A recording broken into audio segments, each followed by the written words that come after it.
What's going on, guys? We are back here today. We're going to do another video about 3D printed archery products and things that I found on the internet that are just too good to pass up.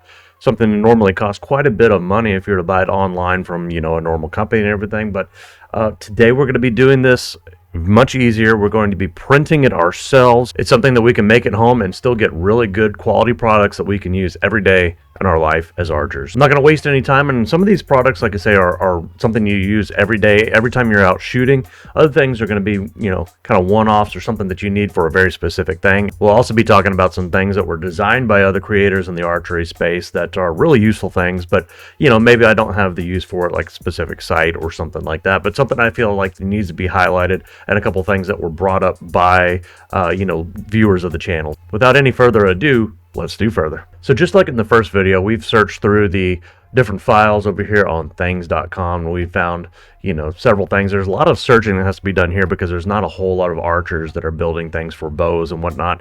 And a lot of the files that do exist online are for older gear and older bows and things like that, where, somebody made something specifically to their, bow, like an old Matthews no cam grip or something like that, or a very specific type of broadhead and things like that. But I wanted to focus more on, some kind of multi-purpose tool that just about anybody can use. The first one I'm going to use here, and this is a very common quiver that I've seen on the market. I have one myself, and so I decided to print this. And this is a 3D printable insert for the Kifaru hip quiver. The hip quiver from Kifaru is actually an amazing quiver, and I use it all the time. But the one problem I have with it, especially whenever I was at like Total Archery Challenge, is this thing likes to fall. Like the arrows inside there like to fall and they like to scatter around. And whenever I'm walking, they rattle around in there and stuff like that. And sometimes even fall out of the quiver if I bend over and things like that. So I wanted to 3D print this because I found this file and I was like, oh my God, this is brilliant. And this is something that I struggle with a lot is, keeping those arrows from, flopping around in there. Also, they do have some loops on the side of the Kifaru hip quiver. But those, again, they can only hold so many arrows. And so this is something I wanted to do, to insert this into my quiver and make sure that it was something that was going to maximize the quality of that quiver for me. So this is really cool. This is a 3D design made by Plural Designs back in 2023. And you can see this is the idea of it. So basically what it does is it will help you sort your arrows, and it keeps them aligned. And this is really nice to have two separate things here, because you might have a couple different arrows. We're going to go ahead and run this one off on the printer and start with that. Next over here, we've got a broadhead box, and this is really cool because there's not a lot of really good, cheap broadhead boxes on the market. There's a lot where it's like basically a flat box. You just lay the broadheads in there and close it, and the foam kind of compresses on it. But the cool thing about this one is it's kind of got a broadhead wrench. Man, these words are difficult. It's got a broadhead wrench built into the box itself, so you can slide your broadheads in there, and then when you're ready to tighten them on, you can just stick your arrow in the box, tighten it down, and lock it in place. Same thing when you're taking them off. You don't ever have to touch the actual blades of the broadhead. You can just slide it in the box and then untwist it, and then you're good to go. So brilliant design, super easy to do. And yeah, so this one was made by Handsome Greg over here on Printables. So we're going to run this off too, because I think this is a great print. It works for a lot of different broadheads. Now he has a couple different versions. He has some that are like this, where it's just a, plain straight box. And then he has another one, which is the one I'm going to be printing, which has this right here, where it's basically a little notch in there that allows you to kind of put your thumbs in there. So when you have the two pieces of the box combined here, it's got a little notch in there so you can pull them apart a lot easier. So for the next one, it's kind of interesting because I actually own the Leupold Binocular tripod adapter, but I wanted to see if, like say something goes wrong with it, or if I forget it or something like that, if there is a good replacement for it.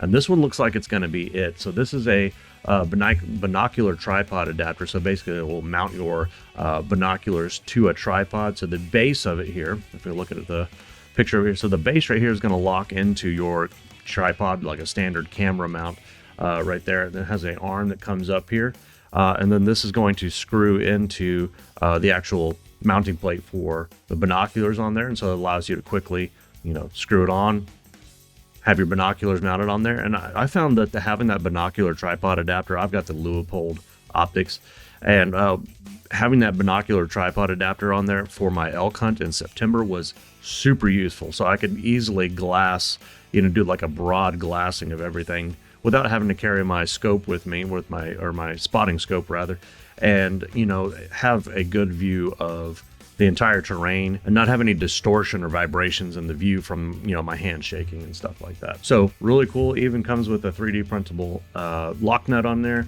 So all the little files here, we're going to 3D print this, and I think this is going to be super useful. We'll give it a shot.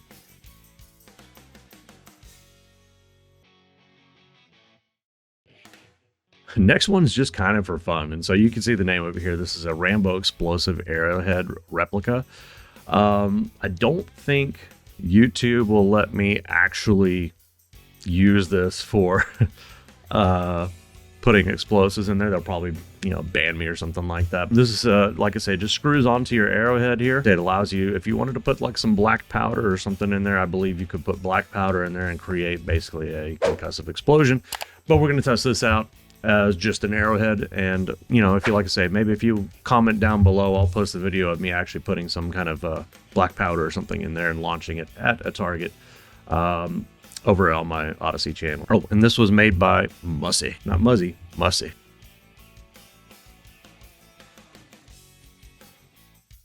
All right, next, so I've actually, last episode I came across, you might have seen it, where I came across a pocket quiver that was on had a Hoyt logo in it. Well, actually, I don't shoot Hoyt. I have a couple friends that do, so I think I'm gonna actually give that one to one of my friends that shoots a Hoyt. But I found a MATHEWS version of this as well, and this is on printables. This was made by Yazariel. So they have it's a MATHEWS pocket quiver here that has a MATHEWS logo in it here. So it's basically just a solid pocket quiver that holds 7 arrows here, and again, it has the MATHEWS logo built into it.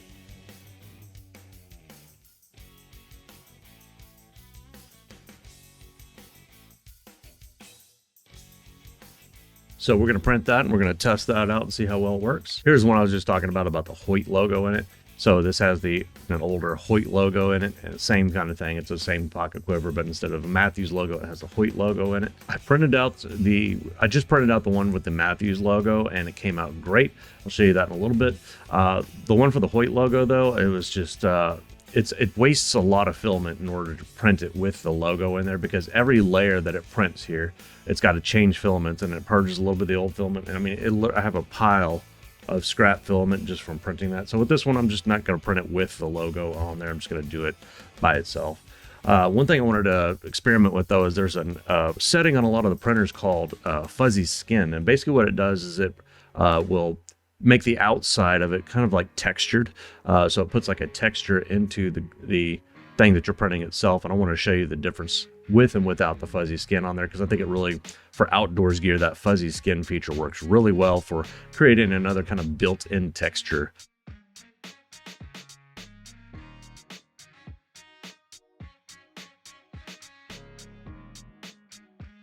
All right, so the next one here we talked about a little bit in the last video, and you saw me design this, but basically this is the finished designs of the thumb release triggers or buttons or whatever you call them for a thumb release or tension activated release. But I finally finished the designs here, put my little logo on there, refined them just a little bit. You can see this is, like I said last time, this one was my favorite one. This is a dice. I really like that. So it's got the logo on it now. Got to have represent. It's got the 2 on the dice here is where the actual screws go into the release here, or into the thumb button for the release. And so we've got that. We've got the wedge of cheese here, as I'm going to call it, or the little navigation guy. And like I say, that one there is a really interesting one, a unique one. And then we got a very common barrel type here that just goes on just like so. And so we're going to 3D print these, and we're going to test these out again as well with, like I say, a little bit more refined design there. As a carnivore and somebody who travels for work a lot, it's not always easy for me to hit my protein goals. So whenever I get a craving for a juicy piece of meat to put in my mouth, I jump to the protein sticks from First Form.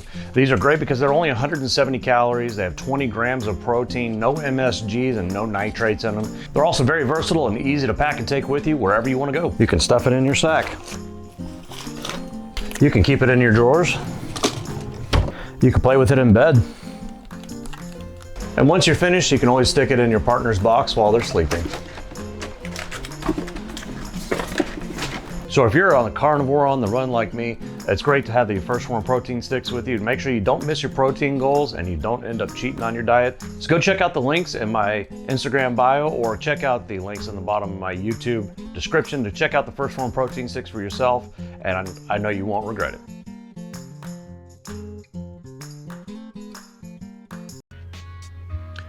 So real quick, we're going to run through some of our prints, and some things to, if you're doing this yourself, some things to keep in mind while you're printing these.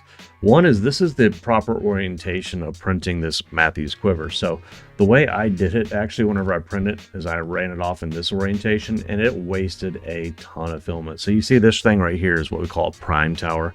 Basically, whenever it's got to purge and get rid of filament, then it's going to print an extra little bit here so that it can purge out all the excess. And you can see how much more filament this is going to use printing that little tower over there, even though it doesn't print it very dense. Every time I change lines here, so let's look at the logo like this. So printing in this orientation, basically every time it crosses through a different color filament, it's got to go to the back, it's got to purge out one filament, load in the next filament, and then print a little bit of it. Then it's got to go back and change filaments again. And so you could see how much I ended up with a pile of scrap filament from printing it like this, because I figured with the tubes going this direction that it would make sense to print it that way. That way I don't have to use any support material or anything like that. But in hindsight, I would say printing on its back would be much less wasteful of filament there. All right, so next here we've got the new thing. This is a sneak peek here. I've actually got prime grips here. So all the way, the same grips that I use from the Prime Black all the way up through the Inline 5, or sorry, the Inline series. I have an Inline 5. The Inline series, the RVX series, the same grip that has that aerogel built into it. This is going to work for those. And so the thing is, this is a two-piece grip, and so I've only 3D designed one side of it. So there's still some work that needs to be done. But basically what I did is I took the original Prime grip, which looks like this right here, and in order to get an adequate 3D scan of it, I had to paint it yellow, so that way it would come up well in the scanner, because black does not scan very well. Well, then I found that there was just not a good enough, like the scanner that I was using would not resolve something this small that well, so sold it on eBay. Then I decided to use an app called Curie Engine, and this is gives you the ability to scan almost anything just through using photos. So what I did is I scanned it, and this is the raw scan here. So I had some issues, like you see, I don't know if you can see it right there, but there's a little hole right there in the grip. Okay. Also, I had a lot of work to do on this part up here. Then we took that raw scan and we made it flat, because that's what we want. We want a flat-sided grip. That's what I'm all in it for. So we flattened it out. Did some more changes to this. You see this area right here was really rough just because there wasn't a lot of scan data right there, so I had to make a bunch of changes to it. Still working on those changes. Then we added some stippling to it. I decided that this stippling was just way too thick. I was trying to see if I could do 2mm bumps instead of 1mm, but anyways, too thick. But we've redesigned it again, and again we've done some more editing to this part right here. And so this is a little bit thinner grip. You see there's not quite as much to it as there is with the MATHEWS grip. So I'm going to have to definitely do some more design editing on this, and I've got to finish editing the front part of the grip. But overall, I'm really excited to bring this to you, and this is again the Prime grip for all the different models there. And as far as I know, there is no custom grip for the Prime out there. I mean, it's a great grip as it is, but I think there's some definite improvements that could be made. So it's still slightly rounded, even though it's kind of a little bit more flat than like the stock MATHEWS grip. I think there's some improvements that could be made, and we're doing it. So it'll be the first Prime aftermarket grip out there that I know of. All right, guys, we're outside now. And before we get started with the review of the actual 3D printed products, I just wanted to tell you that version 3 of the Predator grips is almost out. You can see we've made the changes. We've carried that ducktail a little bit down so it's more flush with the riser. We made a slight edit on the thumb side of the grip here. I didn't want to change it too drastically just because it makes it harder. If I make it fit the target bows more, it's not going to fit the hunting bows as great. So we'll make a small change there, but it's still, like I said, this is like the first prototype of the version 3 grip, and I'm super excited about it because there's something hidden inside, and it has something to do with the prime grips. If you know anything about the prime archery bow grips, there's something inside here I think that will really surprise a lot of us, but we're going to do some more testing and some final prints and designs on this, but we're getting close. So if you want the version 3 grip, stay tuned to the website and to the channel, because we will be releasing those very soon. I say we, but I mean I will be releasing them soon. All right, so the first thing we're going to talk about here is the stealth kill shelf here. This is the little basically arrow shelf dampener that I put on here, and it's basically printed out of a rubberized filament, so it's got a nice rubberized texture and feel. So specifically with a limb assisted rest, now I've got the QAD on here, which I really love and I like, and it's been working great, super accurate. But with a limb driven rest, one thing that can happen is your arrow can kind of bounce off the shelf a little bit. So I created this to kind of keep that from happening and just make it a little bit more silent if it does kind of hit that arrow shelf there. And it has a little bit of a prong there just to kind of keep it the arrow centered whenever it's at rest. By testing this design, what I'm finding is that I need to make the length of this shelf a little bit shorter, but I also need to increase the height of these little prongs here so that they kind of catch the arrow better. It's doing okay right there, but if I were to change positions, it just falls right off. So we're going to make that design change going into the future, but it does a good job. So here's tapping, like I say, the arrow itself tapping the riser itself, so you can get a little ting to it. And now here it is on the stealth kill. So it definitely deadens the sound a little bit, but a little minor upgrade. Next, we're going to talk briefly about the design of the thumb barrels. So this one right here is what I call the high roller, or again, if you can think of a better name, let me know. So we're going to test this out. This I used last time, but this is a finalized design. Like I say, I put the little holes and everything in there for the dice just to make sure that it's looks cool as well. But I love this. I love how the feel and the texture of this. It looks really good. Came out very well. So I'm going to fire a shot real quick with it just to show how it works. There you go. That was a good shot. So really love that button. It's working great. Next, we're going to test out something. This is just for fun. So this isn't a broadhead that's basically meant to kind of replicate the Rambo broadhead from, where it's like an exploding tip arrow here. And technically this does have a hollow cavity in here where you could put something like, black powder in here and make it work. I'm not going to do that because I like to have my videos monetized by YouTube, so we're just going to test out the arrowhead itself. Now, something I want to point out is this makes this whole arrow incredibly heavy. So it's going to be something you have to really factor into your arrow weight here, because this tip, especially even empty, is or even heavier than the entire arrow. So the arrow flight's going to be shit, I can already tell you. But we're going to shoot it just for fun, and I'm going to put my glasses on because I have no idea what's going to happen here. We're just having fun with this, but I don't want to put an eye out or anything, so I have no idea what's going to happen with this. So here we go. Let's try this out. All right, y'all, wish me luck. I have no idea what's going to happen with this. Okay, wish me luck. Get my fingers out of the way. Holy crap, I'm actually really shocked. Again, that thing was not stable at all. Like I'll show you the video where I did the spin test and I did the weight. I'm actually really shocked. That's kind of crazy. All right, so this is actually insane, guys. Look at this. So the arrow went and it actually stuck in. It put a big freaking hole in there. I have no idea if I'm going to be able to get that out, but it actually flew and it actually made contact and the whole arrow didn't explode. So I think this total thing here now with that, so it was with 125 grain tip, this arrow weighed, I think I wrote it on here, 466 grains. With that on there, that added another 500 and so grains onto the arrow.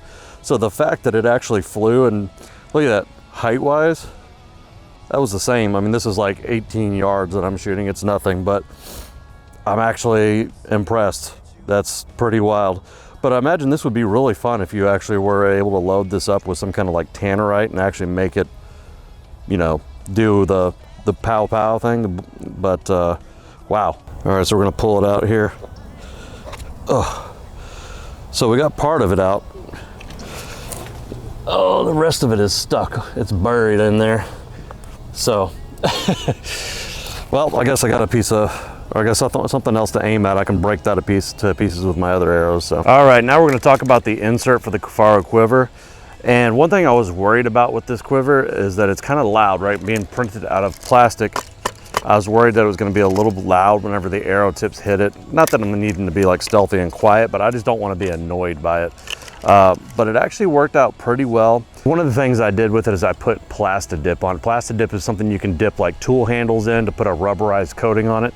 Well, I just put that on the bottom and the inside and around with the arrows, or where the arrows are going to go, so they don't rattle against that insert in there. And that makes it to where it's going to be a lot quieter and kind of deaden that sound a little bit. And it helped a little bit. It's not as, it kind of took all the high frequencies out of it. So it's not like ting, ting, ting on the plastic. It's much more dead sounding.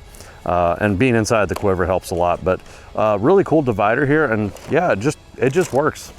So I think there are some good modifications I could use to this. And the creator of the file did leave the step files, or the basically Fusion 360, or like that. I can edit these files in a file, or a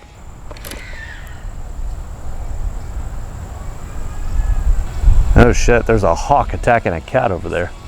What the f? Anyway, so basically the creator added the files into the download so that I can actually edit this. And one thing I will do is I think I'm going to make it to where the arrows stand up a little bit more. So it has this kind of teardrop shape in here. And I think if this is more solid this way, it'll keep the arrows standing upright a little bit better. But all it is, as is, it works really well. No complaints. Great file to download, and you know, something to help keep your arrows organized in your Kifaru quiver. Another thing I found that I really like about this too is that it actually gives the quiver itself a lot more structure, which, you know, one thing I didn't like about it is whenever I bent down, the thing would kind of make my arrows fall out, you know, and so this is going to keep the whole quiver, you know, in that same shape, and so it gives you a lot more structure and it makes it a little bit more rigid, which I definitely like. Also, it gives a little bit, like just a tiniest bit more weight to it. And so it's just made it a lot more comfortable on my leg too, which is something I didn't think about, but this is a great print here. Really loving it. All right, next we're gonna talk about the 2-pocket quivers. And I was really excited about this one because it's got the Matthews logo, and I know I shoot a Matthews bow, but this one ended up being the one I went with. And there's a good specific reason, is because right here you can kind of see that the holes are definitely not big enough on the Matthews one. So whenever I try to put my arrow in there, it doesn't fit. So now an easy solution to that would be to just print this one bigger, like, you know, about 5% bigger or so, and it should fit just fine, which is probably what I'll end up doing. But I think I'm gonna, I don't know, I'll give this to one of my friends or something like that, somebody that doesn't use collars on their arrows. But this one, like I say, it looks good. It's got a good feel. The Matthews logo glows in the dark, which is cool. And as far as fitting in my back pocket, it fits perfectly fine, curves with my butt, so it feels good. But this is the one I'm gonna end up using whenever I'm using a pocket quiver. I didn't put the logo in there. I was gonna do something unique there, but I got lazy and didn't do it. But this one actually fits my arrows perfectly well. In fact, it's almost a little too big, so you can see it kind of moves around a little bit. But it does hold the arrows great. And I love this textured pattern on it. So it's got that fuzzy skin that I talked about. And again, this will hold up to 7 arrows, which is great. And it's rigid, so it holds the arrow still, and it fits in my back pocket. So overall, a win. And it's very lightweight too. Being lightweight is always a plus. So I'm gonna go back and print this one again. I'm not gonna show it here, but I'm gonna print this one again. I think this is gonna be my daily driver for a pocket quiver, something whenever I just wanna come out here, throw a couple of arrows down range, and profit. So both of these are a success. Obviously this Matthews one, I'm gonna have to size up, and which I could have avoided if I had actually pre-measured this and seen how big those holes were. I could have avoided that, but let me know if you'd like to see me design my own version of this for the website, because maybe I'll throw a little Apex Predator Outdoors logo on there. Maybe I could throw the Matthews logo on there. Have several different versions, I don't care. Hey, tell you what, I'll even put your own logo on there. So if you want, that'll be an option on the website where I can put your own logo on there. Be a little bit more expensive because obviously I have to do some custom work, but if you want your own custom pocket quiver, let me know, comment down below. All right, so now we're out here, we're gonna test the binocular adapter. And so real quick, I just wanted to show what I'm working with currently, and that is the Leupold system here. So it's got this little nipple that screws into the binocular there, and that it just attaches real quick like this. So it literally slides in right there, locks in place, and then I can screw it in to retain it. And this works really good. The actual stem just connects like this to the tripod, like that. Super easy. I like it. I currently use it. It allows me a little bit of flexion and stuff, so really like this system. Works great for glassing and stuff like that while we're out on our elk hunt. And then it's got a quick disconnect here, so I just push that and it slides right out. So this is what I got currently, but let's go ahead and try this 3D printed version, which costs significantly less, because I think this was close to 70 bucks or 60 bucks by itself. Okay, now that's going to be one of the downsides to this one right here, is that it's good because it screws in and all that stuff, but the downside is that I have to screw this on every time that I put this on there. So we've got the main stem here. This is all super lightweight. The heaviest thing is this little tiny 1/4 bolt on there, but inside it's got a little nut in there that holds this on there, which is great. So the downside I found from trying this out earlier is that this really doesn't fit the shoe here, the tripod. So even with it all the way loose, this goes partially in there. Keep going and going. If I got a little bit shorter screw, I wouldn't have to turn it as much. But it's either like by a 2-inch screw or by a 1.5 inches, so it only goes by 1/2 inches, and so it's kind of limited there. So there we go. Now we got the same kind of thing, and again, I can still use my binoculars here, and it works well.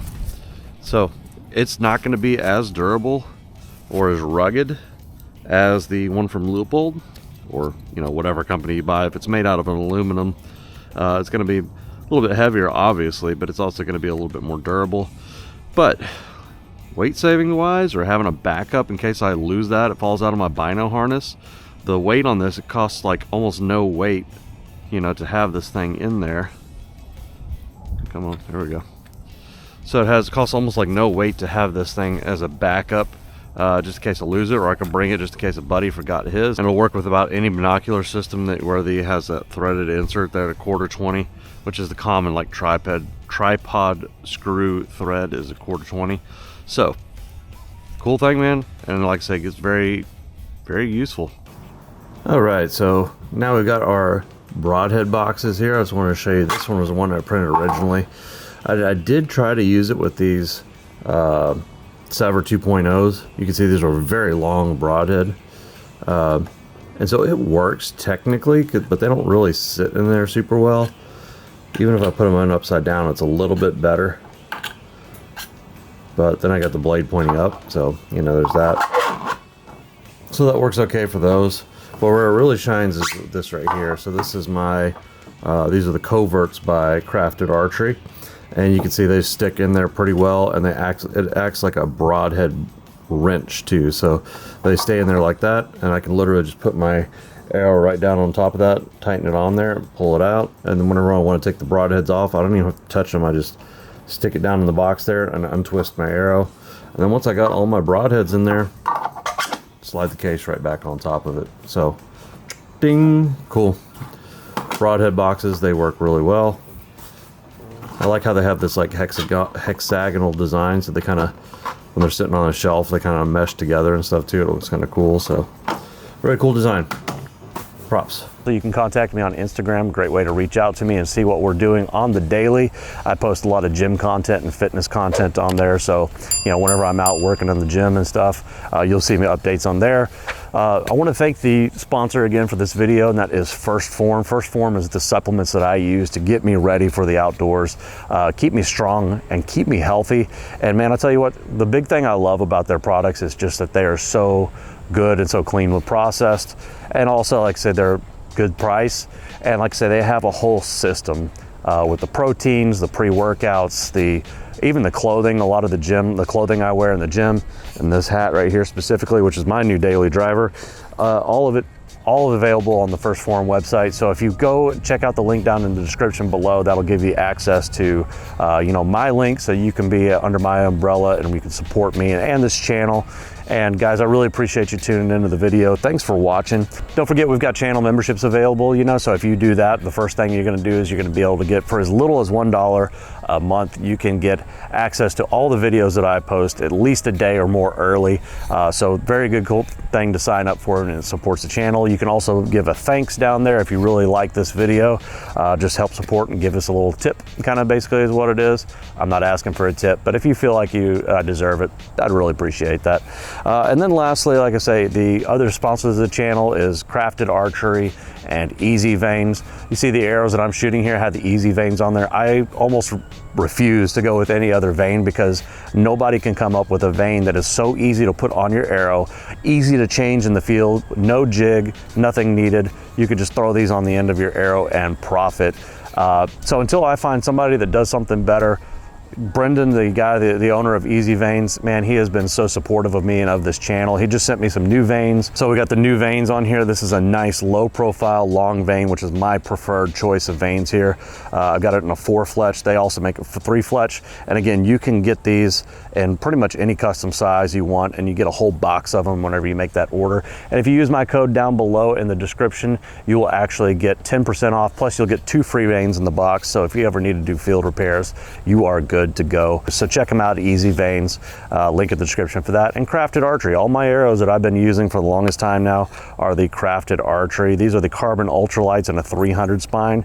And again, they are very great arrows for the price. There's nothing fancy, there's no new high-tech technology, but they're also way cheaper than some of the other arrows that are way less durable. So go check them out, Crafted Archery. Love their gears. All right, guys, so that wraps it up. Thanks for all of you for watching, especially if you've watched to this point. You are the one that's really important here, because it's without your viewership, it makes all of this useless. You know, I don't do this for me to try to get views and stuff like that. I just love doing archery, and I love sharing this experience with you, and I love hearing from you guys. So comment down below if you like this video. Thanks for watching, and as always, keep defying the odds. See you next time.